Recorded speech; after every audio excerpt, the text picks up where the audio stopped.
encourage, and equip worship leaders and other church musicians. Our plan is to impart life-changing knowledge that will increase your ability to minister in your local church.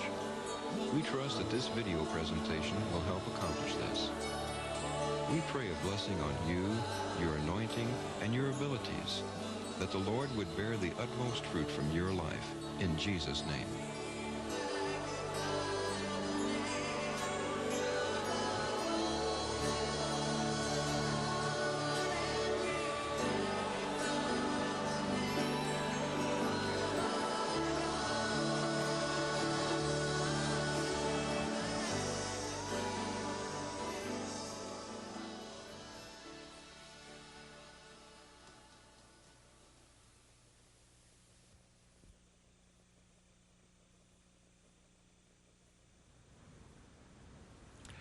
Hi, I'm Tom Brooks, and I'd like to welcome you to Volume 4 of Contemporary Keyboard Styles. I'm the producer and arranger for Integrity's Hosanna music, and I'd like to use this opportunity to share with you some of the things I've learned about worship and leading people into God's presence. Really pray that this videotape is going to be helpful to you. This is really a continuation of Volume 3. We talked about a lot of different subjects in Volume 3, and we're going to pick up where we left off. I'm going to go through a quick overview of the things I touched on in Volume 3, and then we're going to pick up for this volume. First of all, I'd like to go back and just reiterate what we said at the very beginning about our purpose. The reason why we're doing all this is to help bring people into God's presence through praise and worship music. That really concisely states our goal.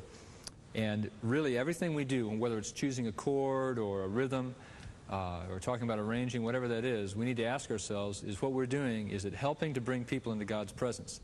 And if so, then we're on the right track. We talked about how we need to inspire people and yet not draw attention to the music. You know, if you have a flamboyant progression that could be great to impress your musical friends, but it might distract people from God's presence rather than draw them in. So we definitely want to be worship and not entertainment. There's a big difference, and what we're going to be talking about here is worship, of course. We talked about 3 points that we were going to hone in on. We need to be encouraging people to sing the Word of God, which means everything we do needs to support them and help them to sing the songs. We need to inspire them to enter His presence. That's the whole reason why we're using substitution chords and things like that, to help inspire them, just to enrich the harmony and embellish it a little bit. And the 3rd point is to allow them to forget their surroundings. You know, if they came to the service with problems, challenges in their life, we want to create a musical atmosphere, just like David did back in the Old Testament, to help them forget about their problems and focus in on the Lord. So really, those 3 goals. We divided the video into 3 aspects. Harmony is the first one, rhythm is the second one, and the third one we're going to touch on will be arranging, which is going to really integrate both those concepts and talk a little bit about your interface with the worship band, etc. Then we're going to talk a little bit about free worship. Another point I made is, don't let the terminology throw you off. A lot of times people get, you know, you lose them when you give them a musical term they don't understand. The thing that excited me when I first went to college, I'd been playing music professionally for a while.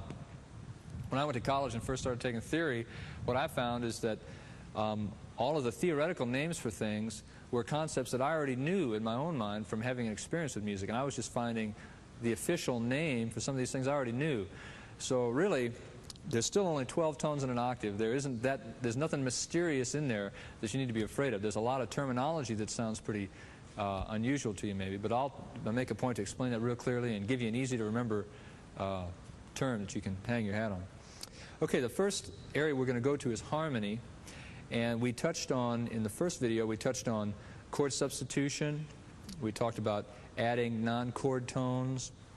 We touched a little bit on inversion, suspensions. I'll give you the complete list. There's really 10 aspects.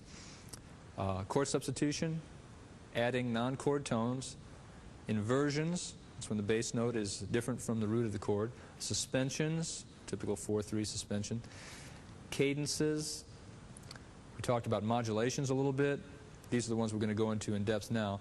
Polychords, pedal tone bass, and then some different voicings. So what I'm going to do is take some musical examples, and we're going to focus on the last 5. We really focused on the first 5 in video Volume 3. So, you know, if you're missing any of those, you might go back and refer to that. We're going to use the song Holy Ground as our example piece for today. What I'll do first is play through it once, give you an idea of how it sounds, and then we'll go back through and we'll analyze why it sounds like it does.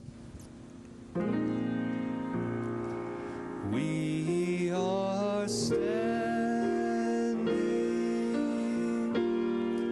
on holy ground,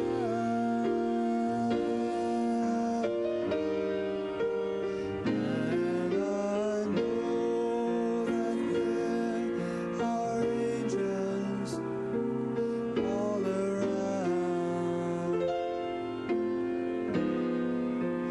Let us praise Jesus now. We are standing in His presence on holy ground. Okay, it's a pretty simple version of the song. Now what I'm going to do is walk through it and stop every time we get to suspension and inversion, chord substitution, that sort of thing. The first chord, let's stop right there. The first chord is, some people would call this A flat over B flat. Now just to get you oriented, we're in the key of E flat now. E flat major, so it has 3 flats.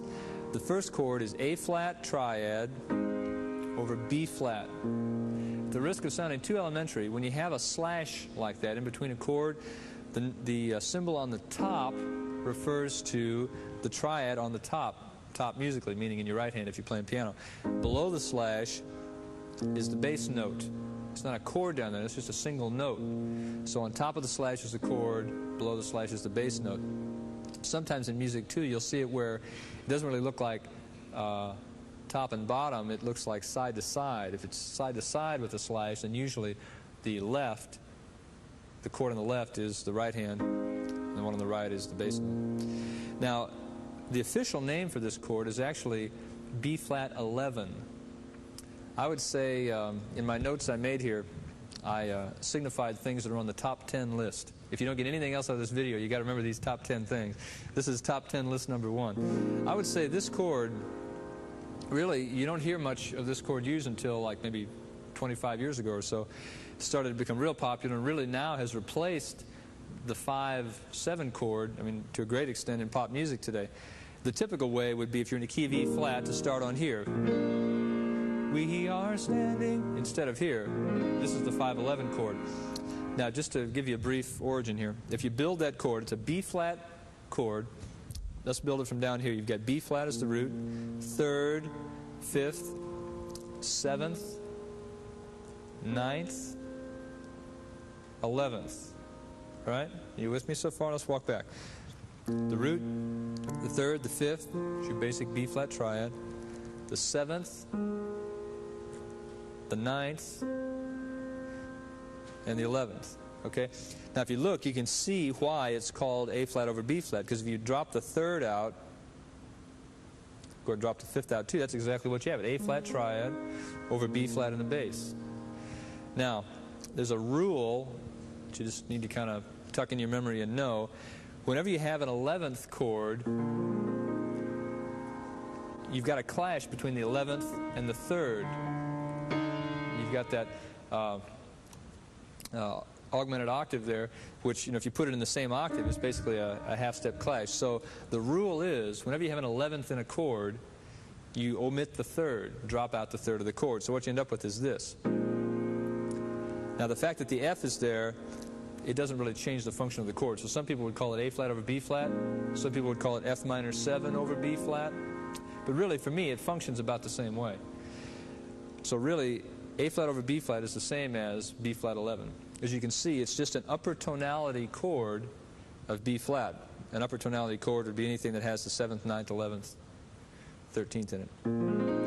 Now that chord's going to come up a lot, so I'll try to refer to it both ways. If you're not familiar with the term 5/11, or just an 11th chord, if you're not familiar with that, I'll try to explain it in its its other name, which in this case would be A flat over B flat. Okay, first measure. Now just to continue on that, the reason why that's in there, look at the melody note. The melody note is on E flat. If you're playing a 5/7 chord, you're going to smash right against the melody. See? Here's your B flat 7 chord. You got the melody right there. So that's why, in this case, the 11th is a much better choice than just a regular 5 chord. Here we go. We are.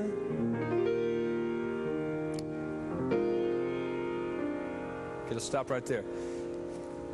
This song is interesting because the bass, there are a lot of inversion chords in this song, meaning songs where the bass isn't on the root of the chord. And here's a case right now. This is the way I like to voice that chord on standing.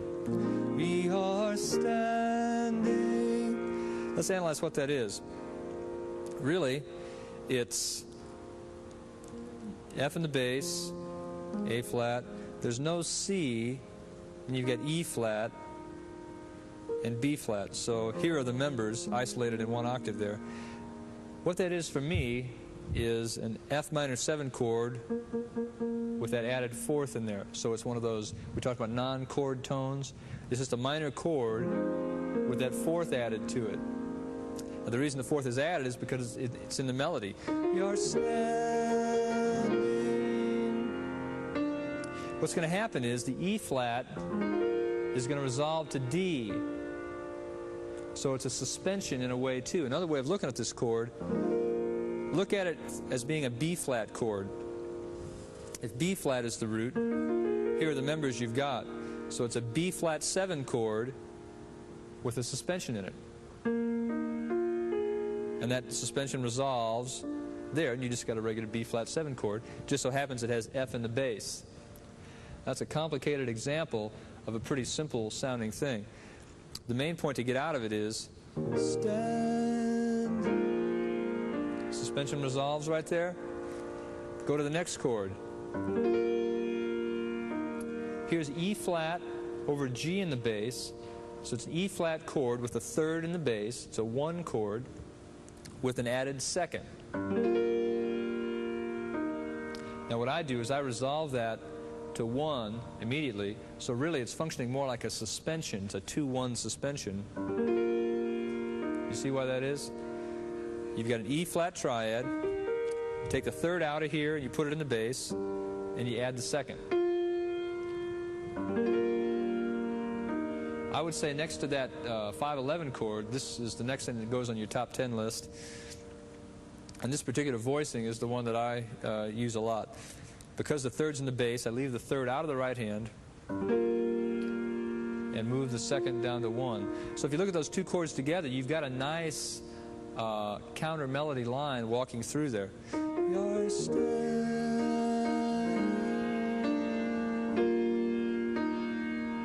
it's kind of walking through those suspensions there. It's a nice counter melody line. It's probably a good alto line for your group. Going ahead, on holy ground. Here we have the 1 chord, E flat, with B flat in the bass. So it's an inversion. This is actually a second inversion chord. It means that the 5th is in the bass. Ground. Moving ahead from there, 5 chord with the 7th in the bass. B flat chord with the 7th in the bass. Here's the 1 chord with a 3rd in the bass. I'm going through this pretty quick because we talked about a lot of these substitutions in Volume 3. Next phrase, there's our 5/11 chord again, A flat over B flat. Here we get to an interesting chord. This has a couple of different names. The name I prefer for this is G half diminished. Other terms, let me put it in 1 octave for you. Other people would call this G minor 7 flat 5s, another name you hear often. Let's look at the members. It's basically a G diminished chord, minor 3rd, diminished 5th, so it's G diminished with an F on top. Now if it was G full diminished, it would be this. It would have a diminished 7th. This is G full diminished seventh. That's the proper name for it. That's why we call this half diminished, because it's got a diminished triad but a minor seventh. Another name for it, the correct theoretical name, is diminished minor seventh chord. Diminished triad minor seventh. That's why the simpler way, we always, like jazz books would call it a half diminished chord, because it's really only half diminished. The triad's diminished, the seventh is minor. Another way of looking at it would be B flat minor sixth. Take the G and put it up here. B flat minor with an added sixth. See how it functions the same? And as long as your bass player's on the G, you get the same effect.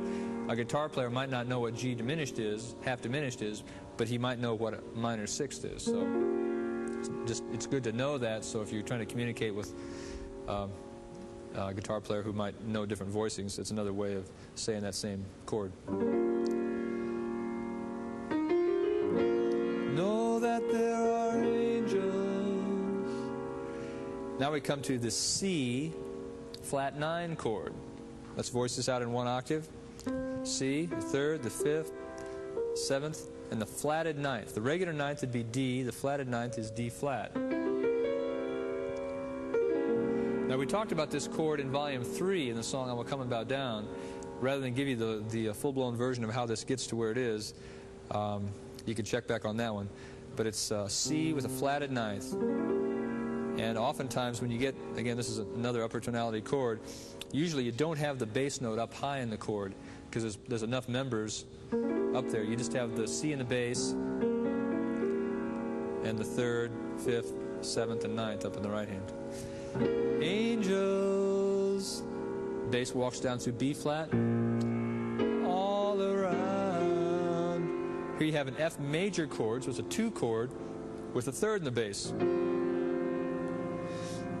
All around. A flat minor 6, another interesting chord. In this key, in the key of E flat, A flat would be the 4 chord. It would typically be major. Here it's minor. It's got a 6th. Going on from there. Let us praise. 1 with a third in the bass. Same move as before. Suspension. Jesus now. Same as before. We are standing in His presence. 1 chord with 5 in the bass. On holy ground. 4/3 suspension at the end. Okay? Now, let me mention one more thing, and then I'll go through the whole song one more time. A way that we typically use to, as a coda for this, is to turn around the last line 3 times. We are standing in your presence. We are standing. Go to that G half diminished chord again. Ding in your presence. C flat 9.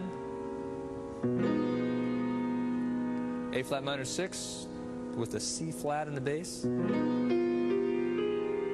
Standing in your presence.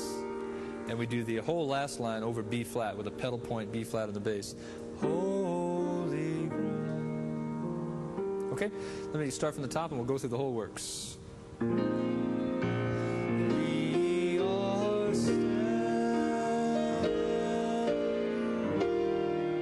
on holy ground.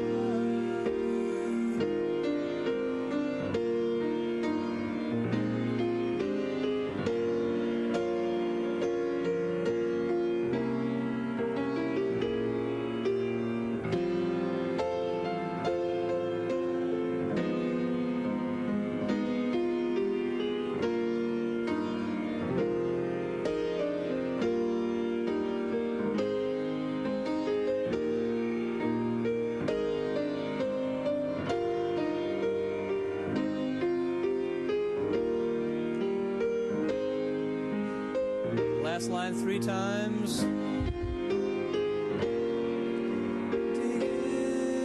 His presence, we are. Pedal B flat in the bass.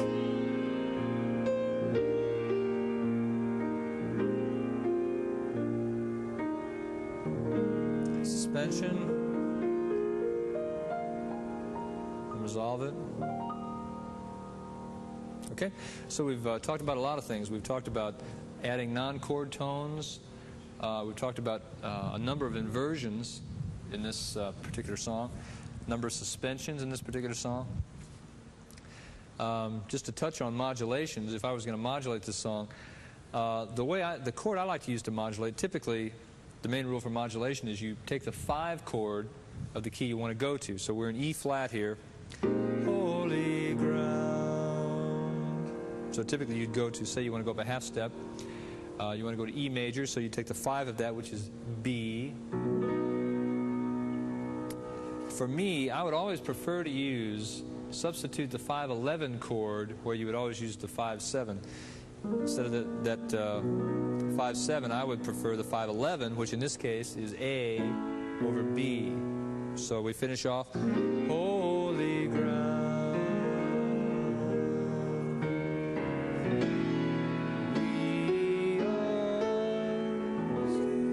So you can see how that would modulate.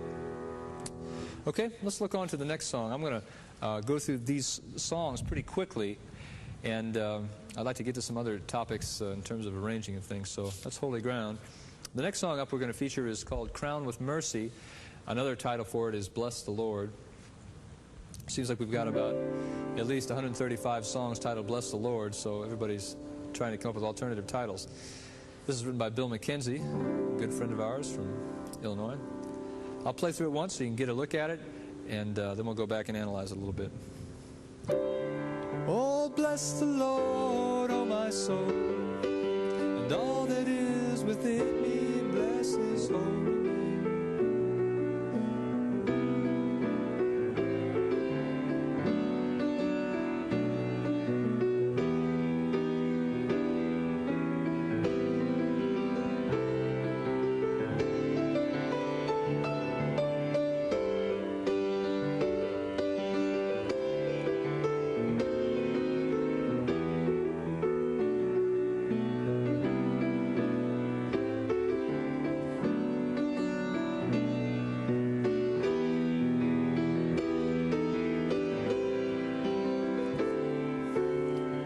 One more time, I'll try to sing it for you. Oh, bless the Lord, oh my soul, and all that is within me, bless His holy name.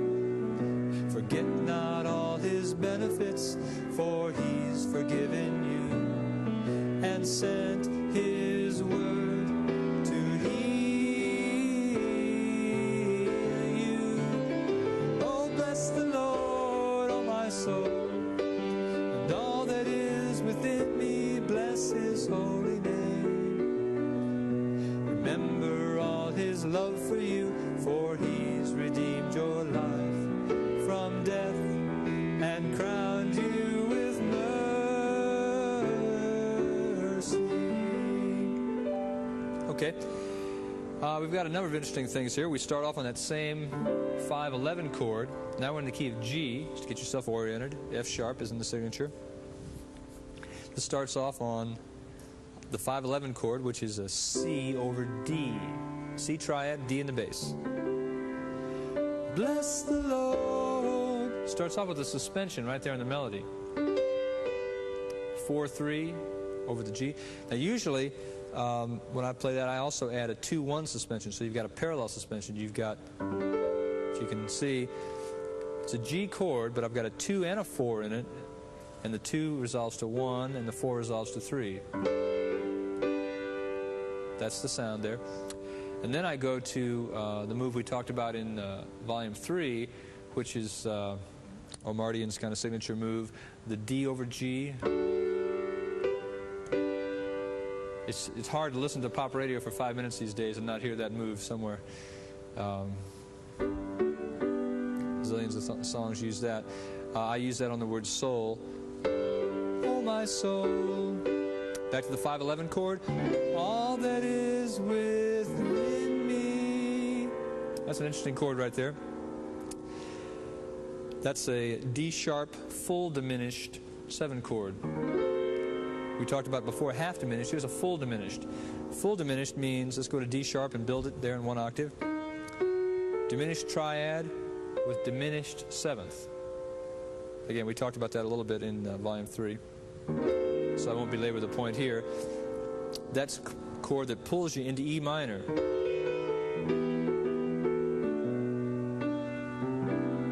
Major 7th on the 4 chord with the 9th in it.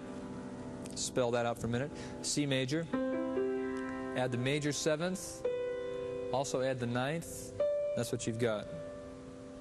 1, 3, 5, 7, 9. Voiced with the melody on top, it looks like this. Going on from there. Forget not all his benefits, for he's... This is G major 7 with the 9th in it. Let's build that. G, the 3rd, the 5th, major 7th, and the 9th. He's forgiven you and sent. Here's an interesting move. You're on the minor, E minor. All you're doing is walking down minor with the major 7th, minor with the minor 7th, minor with the 6th. Just walking down by half tones there, underneath the 3rd in the melody. Sent his word. That chromatic motion there is made to order countermelody line for some instrument. To heal. Let's look at this chord. Here's a good one. A minor 9. Build it in 1 octave here. It's A, the 3rd, the 5th, the 7th, and the 9th. See how that gets there? Heal. I'm even including the 11th down there, which I would usually do. That's the D. Heal. C6. Back to your 5/11 chord, or C over D. Then the second half is just about the same. Bless the Lord. Suspension. See how that works? 5/11. D sharp full diminished.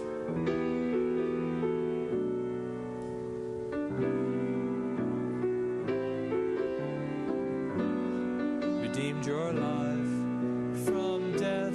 Same move again. And crowned you with mercy.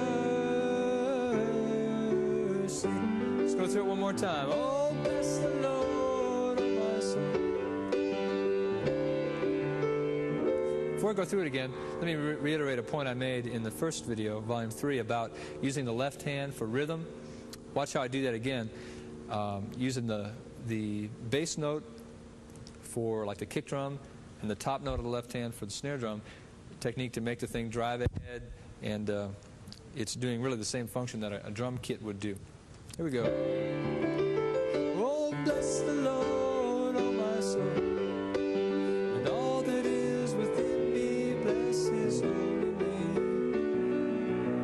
Forget not all his benefits, for he's forgiven you and sent his word to heal.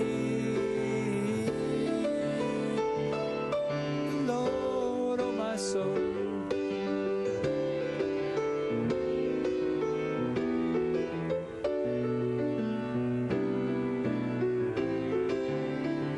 Redeemed your life from death and crowned you with mercy. Okay?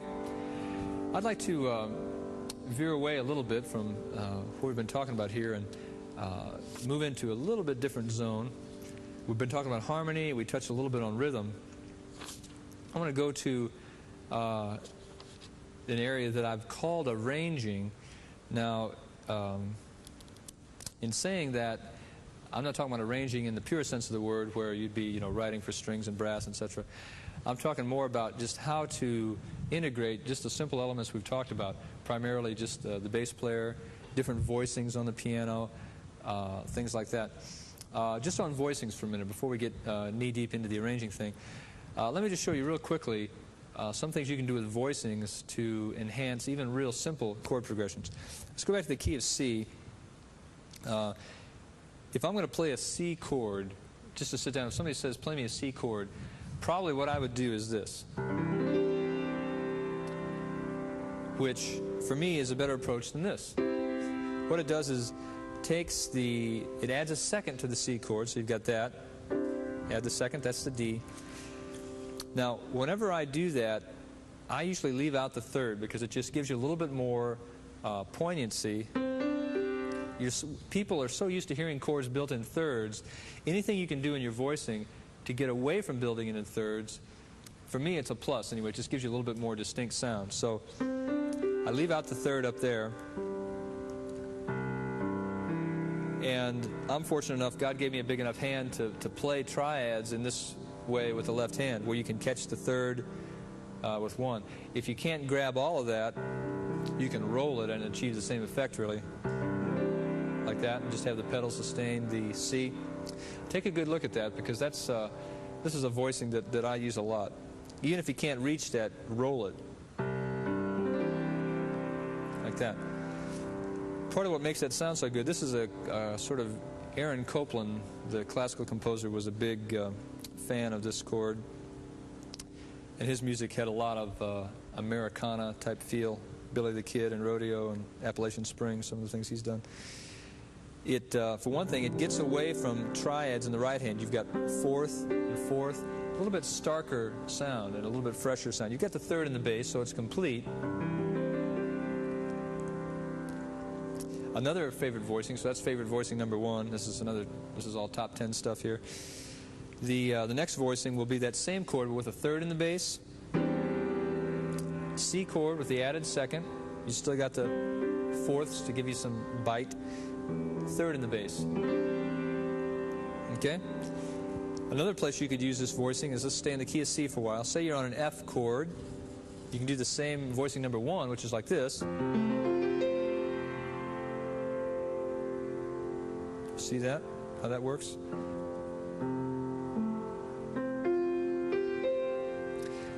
Now do voicing number two on that F chord, where you got the third in the bass. That's a nice voicing. That's another favorite of Copland's. A third voicing, this is an interesting one, would be, this is kind of a cousin to that Michael Omartian type move we talked about before. In Bless the Lord, oh my soul, is to just keep the D triad. Let's go back to C, so we're thinking the same key. We're in the key of C, and really what it is, it's a major 9 chord without the third. So omit the third, and you can see why this chord goes by another name. Lots of times people would call this G over C, because it looks like a G triad over C bass. Again, that's a pretty familiar sound in pop music today.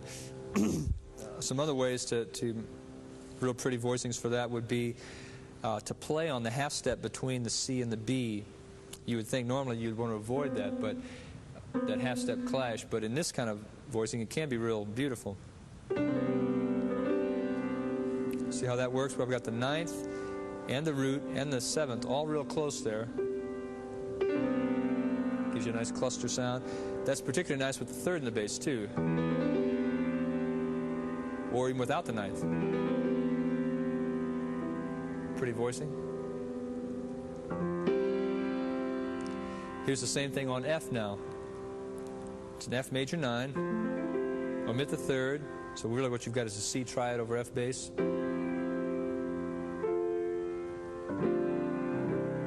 Anyway, I just want to show you some of those voicings. Another one, while we're on the subject, let's go to 5/11 chords. We're still in the key of C, so the 5 is G. Build the 5/11 chord. Omit the 3rd, as you know. Now, you know how to do. So you've got F triad over G bass.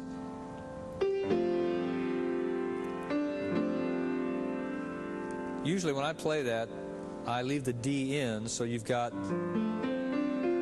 a pretty serious cluster. You've got a major 2nd there and a major 2nd there. Another good voicing would be this one.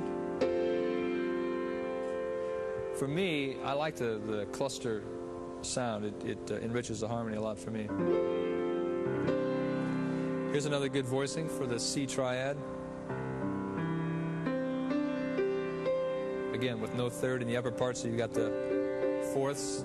Gives you a nice rich sound. I'm going to talk some more about voicings when we get going in there, but let's move on to arranging. Some of the basic things I want to talk about in terms of arranging would be, for instance, basic principle number 1. And this is assuming now that you're playing in a worship band where you've got a drummer and a bass player, which most of you probably are. One rule is the kick drum and the bass drum always need to be in sync together. Typically, songs like, let's take the song Shout Joyfully, which is one that I wrote. This is a pretty much up-tempo, aggressive song.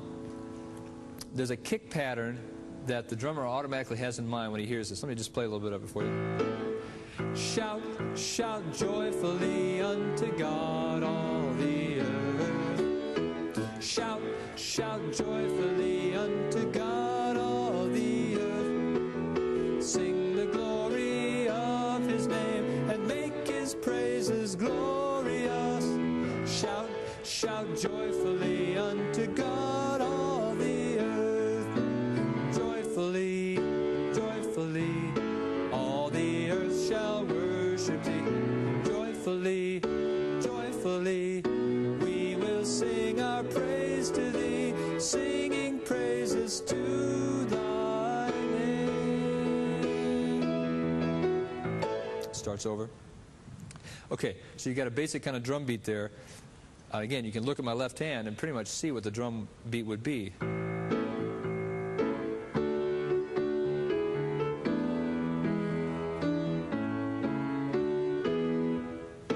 Okay? The bass player should be doubling precisely what that kick pattern is. In this case, it's...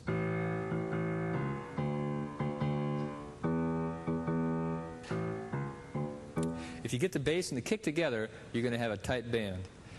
The next cardinal rule would be the bass, I'm talking about the electric bass now, electric guitar player, needs to be in sync with the left hand of the piano.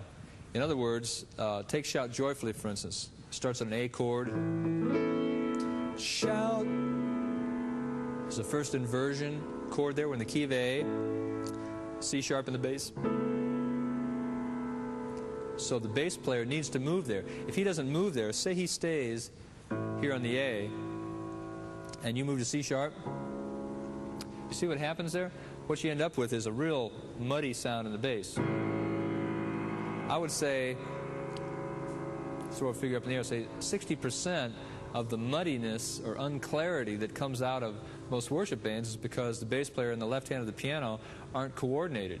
And the bass player might be walking around through chord changes, and if the piano player, or this could also be for like if there's an organ player playing pedals, or anything like trombone playing low in that register, really any instrument below about here, I would say the G below middle C is the point where below that point you really need to have one tone. Maybe let's go down to here. Say below here. There isn't a whole lot of room for more than one distinct root below that point, which means the bass player, left hand of the piano, organ, any instrument like trombone, tuba, low strings, cello or bass, all need to be on that same note. Otherwise you end up with mud. That sort of sound, particularly banging around a room, it's really going to cause unclarity. So the two rules are kick and bass need to have the same rhythmic pattern, and bass and the left hand of the piano need to be coordinated in terms of the way they're going to move. Second area of arranging, I want to talk real briefly on some accompaniment figures. Okay, you're the keyboard player, and say the band, you know, it's a midweek service and there's not a whole lot of band there with you.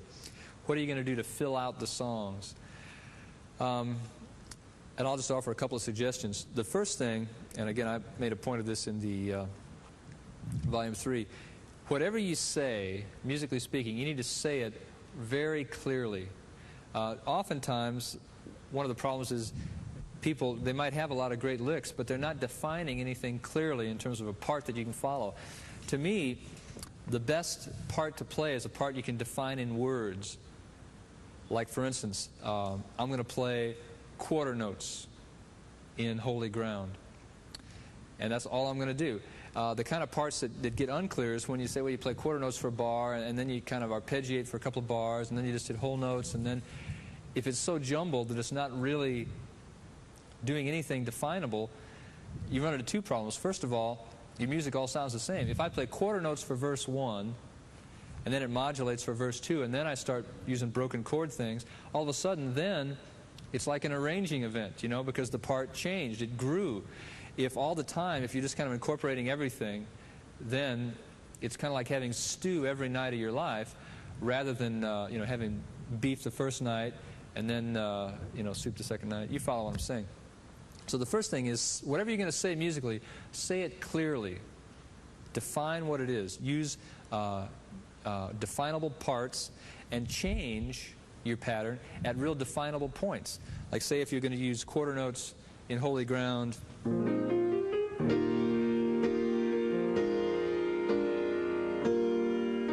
then you modulate. Well, at the modulation, when you start chorus 2, that's a very good place to change your pattern. So change patterns at real definable points. In other words, change at the downbeat of the verse, or change halfway through the chorus, or something like that. Let me give you a couple of ideas. I mean, those two basic ones are pretty simple. Quarter notes, which I just played. You could say, but guys, that's so simple. The point is, if you listen to a lot of pop music, simple is not necessarily, I mean, more often, simple is better. The simpler you can say something, any good speaker or preacher will tell you that. If you can say something in fewer words, chances are you're saying it better. I'll say the same thing is true musically. If you can define a part and make it work with fewer musical elements, it's going to be stronger. Quarter note is not too simple. There's plenty of incredible songs that have been based on nothing but piano quarter notes. Okay, say we've done that for the first verse. We're tired of quarter notes, so now we're going to go to arpeggiated sixteenths. Here's another idea.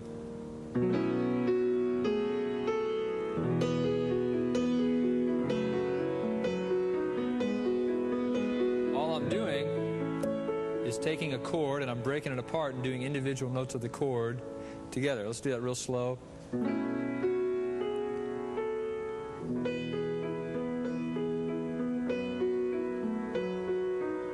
To the same progression of Holy Ground. Speed it up.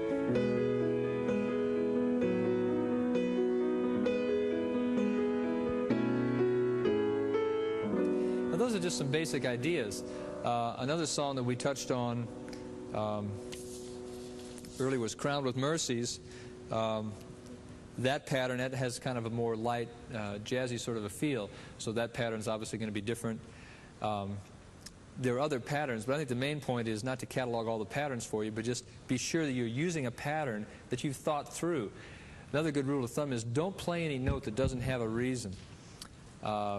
Somebody said, this is a top 10 saying, somebody said, if notes are silver, then rests are made of gold. What that says to me is that the notes that you don't play are just as important as the notes you do play. So you might think a quarter note part is too simple. The truth of the matter is all those other accessory notes you left out probably made your song better, actually. So don't feel like you got to play a lot of notes to be doing a good job. That's a falsehood. Another thing to think about accompaniment figures is, this leads into my next point, which is countermelody. Think about filling the holes in the melody. This is like the basic arranging 101. Don't be busy when the melody is busy.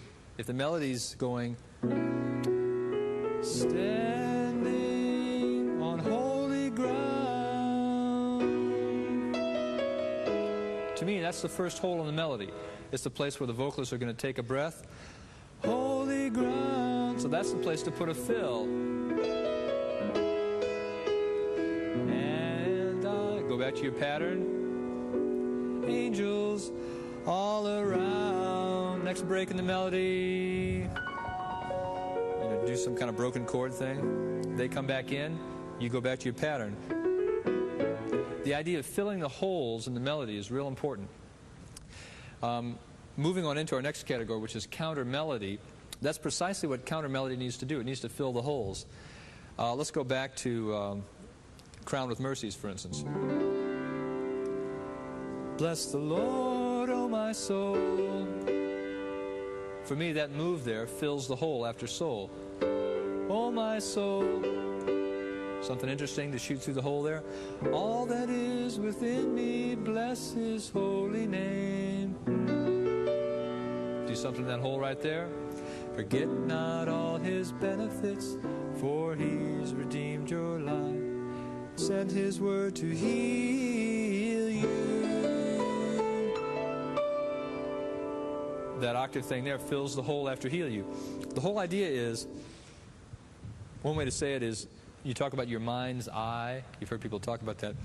Well, your mind has an ear too. And your mind's ear is kind of following what's going on. It's following the melody. It's taking into account everything that's going on, but it's following the melody. As soon as the melody takes a breath, then there's room in your mind's ear to be attracted by another figure or a neat, maybe it's an imitation of the melody that just went, something like that. And then when the melody comes back in, you need to get out of the way and let the melody come through clearly. If you're doing fills while the melody's going on, then you're fighting it. So the best job, being a good steward of the time you have, is pop through the holes with a good figure, but then stay out of the way when the melody is, when the people are singing. We're getting close to the end here, so I'm going to go through some of these quickly. Other counter melody techniques would be echo. For instance, if take an example. Back to Holy Ground, say, know that there are angels all around, all around. One thing that we usually do is echo the words all around. All these might seem like very simple techniques, but good arranging is really very simple. So echo is a good thing to do. Another technique is imitation, which is similar to echo. Back to here, say, bless the Lord, oh my soul. All that is within me, bless His holy name. Like that might be a way of a form of imitation. You take what the melody did on holy name, and in the hold you do work your way right back into your pattern. That'd be an example of imitation. Sequence is another thing. That's really about the same thing. A sequence would be where you have a holy name, where you take a figure and you just move it up by whole steps or down by whole steps. Holy name. So you get the idea. At any rate, writing counter melodies is one of the, I'll say that's one of the major things I do to dress up worship songs. Basically, you've got an accompaniment figure that you're playing, something simple, quarter notes, whatever it is, and then every time the vocals take a breath, insert some kind of counter melody thing that you work into it smoothly, work out of it smoothly, and hand it right back to the singers. Okay, another arranging thing I want to talk about would be introductions. Rather than just, say you're going to start Shout Joyfully, so what you do is you just strike your A chord and wait for the worship leader to go, it's just a clunky way to start things. And typically, you always do that just because nobody's really thought through how you're going to start it. One good way, and a very simple way, and I'm not referring now to, this is something like we would do on a produced Hosanna album, but then a lot of times we would use something this simple. To take the last line and play it instrumentally. Because everybody, when they hear the last line of a song, they know how to start the song over again. So take that technique and just play the last line of the song. So let's take the last line of Shout Joyfully and just play it instrumentally. Singing praises to. Say if you start it like that, then the worship leader knows right where to come in. Shout, shout joyfully. So instrumentally, you just count off with your band. 1, 2, 3. Everybody knows right where to come in. Shout, shout joyfully. And you're off into the song. Another thing to do if you have a song like Holy Ground, another good intro is, now that was using the last line. You can also use the first line of a song as a way to vamp. Maybe if the worship leader's exhorting the people or something like that, you could use the first line of the song. Holy Ground doesn't work too well for that because its progression spins out. But take a song like Crowned with Mercies, say, the other one, and just use the first line. just vamp on that first line. Whenever he's ready, oh, bless the Lord, oh my soul. And you're off into the song. To talk about endings now, or codas, one good thing to do, which works well for worship, is to repeat the last line, like we talked about in Holy Ground. We're standing in your presence. We are standing in your presence. We are standing in your presence on holy ground. If you repeat the last line 3 times, it does a couple things. It allows them to wind down real easily. They can usually pick it up very easily. It's not, if you have a real dressy ending, if it throws them for a lurch, then they stop singing and breaks up the flow. Anytime you want to settle down into a worship progression, repeating that last line too really allows them to meditate on that thought. For instance, that song right there, we're standing in your presence. By the time you repeat that 3 times, you've really got the thought in your mind. On holy ground. You retard as you repeat it, and it really settles you down nicely for heading off into worship. So that's a good technique to use, especially if you're going off into a worship progression. Another note I made is be sure that you pitch your songs in good keys. Typically speaking, in my mind, when I think of the range of the average worshiper, I use about B flat for the bottom. This would be the girls' range now. B flat on the bottom and D on the top. For the guys, of course, it'd be an octave lower. So that means I try to position a song so that it lies real nicely between B flat and D. Now that means if you're going to modulate, maybe you want to start the song so it peaks out around B, then you've got room to modulate it so that it peaks out around D. If you go much higher than D, occasional notes can hit up there, but a lot of people are really going to have to drop off when it gets up that high. And if you go below B flat, again, you're getting pretty low. If it's a worship song, it's okay for it to lean to the low side of the range if it's soft singing. If it's a real rowdy, aggressive song, then there's nothing wrong with having it peak out right around D. Another point about arranging, if you have, say if you know you're going to do a song 4 or 5 or 6 times, my philosophy is I always try to save something so you can have something to add later. If you use all your techniques in the first time through the chorus, then that means you're going to listen to 6 choruses that are basically the same.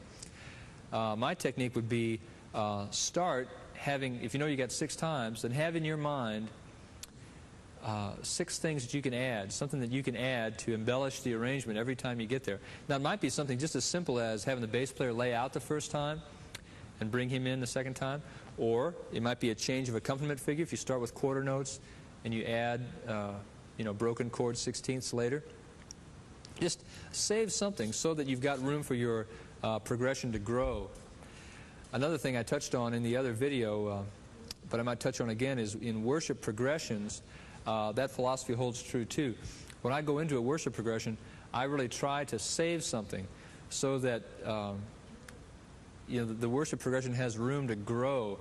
In other words, if you're going to, say you end a song in the key of C, don't jump right into the progression. Go into maybe stage right there on the C and let that sit and rest for a second. And then begin to develop your progression. Don't jump right into it. Let it grow real naturally. And really this holds true in terms of arranging too. If you have instruments or other things to add, try to save them. Like if you've got brass, don't have the brass come in the first time. Or if you've got background singers, maybe have them sing unison the first time and have them bring in the harmony the second time. So there's a lift every time. And another good technique to do is to modulate. After you've done the chorus 3 times, a modulation will really pick it up. A couple of the points I wanted to make before we stop in terms of practice with your band, and I know a lot of you probably are keyboard players, a lot of you are probably leaders of your worship band. Just think about this. In general, I think, well, most of the people that you're working with are volunteers. That means you're asking them to give up a night of a week to come to a practice. Be sure that you're practicing with a purpose. Don't practice your same mistakes over and over again.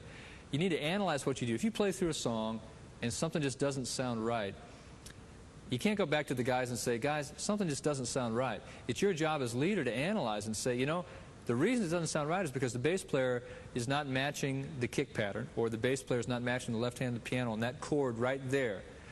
You know, talk specifically. Don't talk in general terms.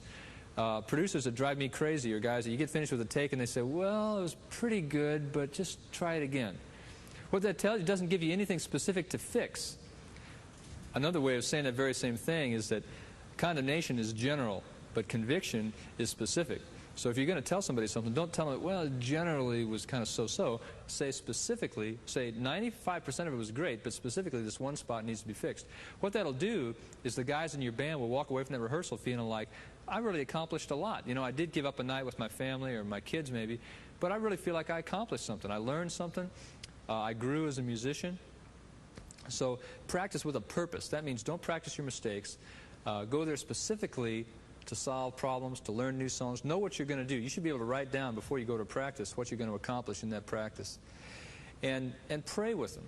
You know, get together with you guys. There's a lot that the Holy Spirit can do. You know, we've talked a lot about the technical side of this, but really, without the help of the Holy Spirit, all of this technical information really is not going to do you a bit of good. The Holy Spirit needs to take it and needs to apply it in your church, in your life, and in your own keyboard technique exactly the way that it needs to be used. So I think one of the most important things you could pull out of this video would be just to encourage you to pray and to seek God and to remember what your purpose is, which is to lead people into God's presence through praise and worship music. Hope you've gotten something out of this hour. Hope I've been able to help you. God bless you guys. This video has been a production of Psalmist Resources. Additional resource products are also available from our ministry. These include instructional videos, various audio cassettes, both music and teaching, instructional and reference books on music and worship, and Psalmist, the Praise and Worship magazine. All of these resources are designed to help better equip you to minister in praise and worship. For more information, contact Psalmist Resources, 9820 East Watson Road, St. Louis, Missouri, 63126, or call area code 314-842-6161.